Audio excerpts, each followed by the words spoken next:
Putra. Halo, saya Vira Aulia. Halo, nama saya Ana Belinda Pasha.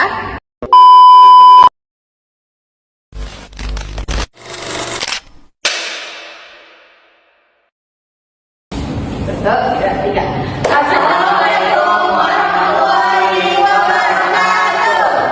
Assalamualaikum warahmatullahi wabarakatuh. Kami dari kelompok 5 akan mempresentasikan pengaruh media sosial terhadap partisipasi pengembangan diri generasi Zoomers. Itu. Baiklah, yang pertama saya akan membahas tentang pembahasan kita yang utama. Yang pertama itu adalah cara Gen Z melakukan perkembangan diri di media sosial. Yang kedua, tantangan apa saja yang dihadapi saat melakukan perkembangan diri.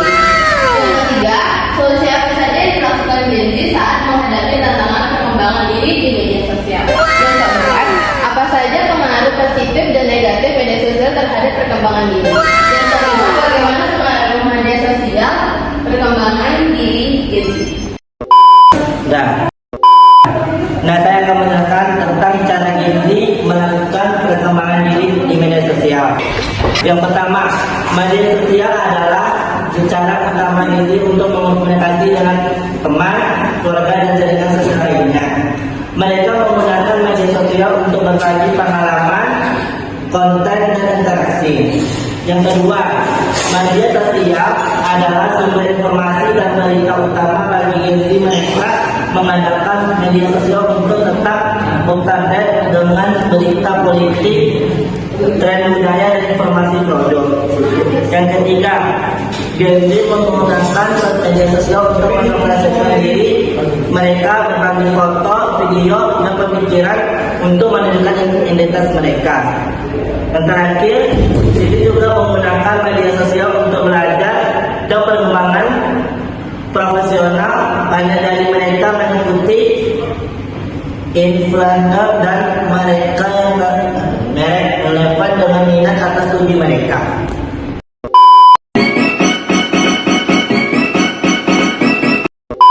Berikutnya, saya akan menjelaskan tentang tantangan yang dihadapi Gen Z saat melakukan perkembangan.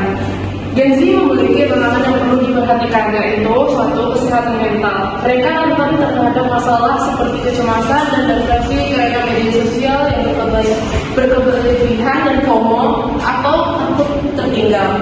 Dua, ketergantungan pada teknologi. Sebagai digital native, ketergantungan ini mengurangi keterampilan lain termasuk problem solving dan keterampilan sosial melalui interaksi langsung. Yang ketiga, kehilangan fokus. Kebiasaan multitasking dan mengkonsumsi informasi yang cepat dapat mengurangi kemampuan mereka untuk fokus dan mendalami topik.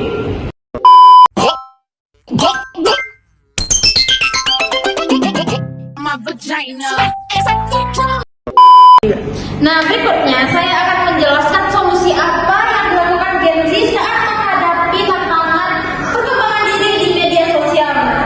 Karena generasi muda saat ini berkembang dengan kemajuannya teknologi seperti toleransi dan media sosial, mereka sering terpapar gerakan yang ingin mengubah tatanan sosial, politik, atau keagamaan dengan kekerasan. Nah, jadi penting untuk mengelola agar paham radikalisme tidak memengaruhi generasi Z. Melalui webinar moderasi beragama, masyarakat khususnya Gen Z diberi pemahaman tentang pentingnya sikap moderasi beragama dalam media sosial. Nah, pengajian ini bertujuan agar Gen Z dapat menerapkan sikap moderasi beragama di media sosial dan menjadi generasi milenial yang anti ekstremisme dan radikalisme. Nah, sebelum webinar, peserta kurang paham moderasi beragama, tetapi setelahnya mereka lebih memahami pentingnya hal tersebut.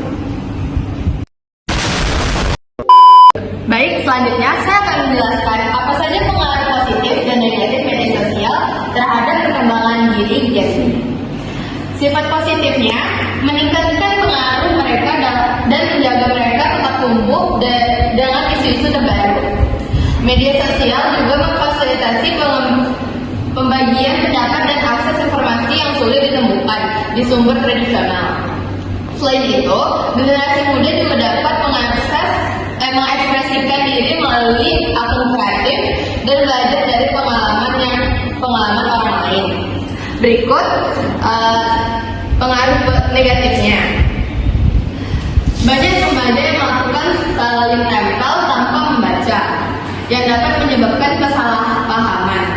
Oleh karena itu, pentingnya agar kita remaja dikembangkan literasi media yang baik untuk menilai informasi dengan bijak. Selain itu, media sosial dapat mempengaruhi kesehatan mental remaja, sehingga perlu kesadaran tentang batas waktu dan pemilihan konten untuk menjaga keseimbangan dan kesejahteraan mental. Selanjutnya, saya akan bagaimana pengaruh media terhadap perkembangan diri Gen Z. Yang pertama, identitas diri dan ekspresi. Media membantu Gen Z mengapresiasikan diri, tetapi dapat menimbulkan tekanan untuk memenuhi standar sosial. Kedua, norma sosial dan pengaruh peer.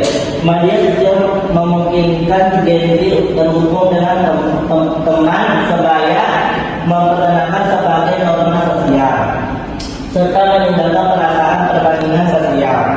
Yang ketiga, pengaruh terhadap kesehatan mental.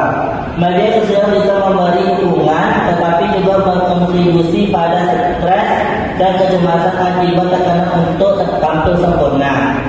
Yang keempat, akses informasi dan pembelajaran. Internet memberikan akses pada informasi dan pembelajaran, mendukung perkembangan pribadi dan profesional Gen Z. Yang kelima, keterlibatan dalam isu sosial dan politik. Media sosial menolongkan Gen Z terlibat dalam isu sosial dan politik, membuat mereka lebih proaktif. Yang terakhir, perubahan dalam hubungan sosial. Media mengubah cara Gen Z berinteraksi, mempengaruhi keterampilan sosial mereka. Selanjutnya kesimpulan yang akan dipresentasikan oleh Vira. Kesimpulan dari semua analisis yang kami baca, meskipun media sosial memberikan banyak manfaat, media sosial juga memberikan dampak buruk seperti kecanduan media sosial dan perasaan kurang puas terhadap diri sendiri akibat komunikasi sosial. Hal ini dapat menghambat pengamatan diri, terutama jika individu terlalu fokus pada penampilan dan citra diri di dunia maya.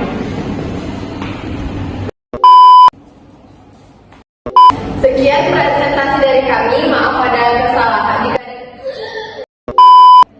sekian presentasi kami. Maaf jika ada kesalahan. Assalamualaikum warahmatullahi wabarakatuh. Kamsahamnida.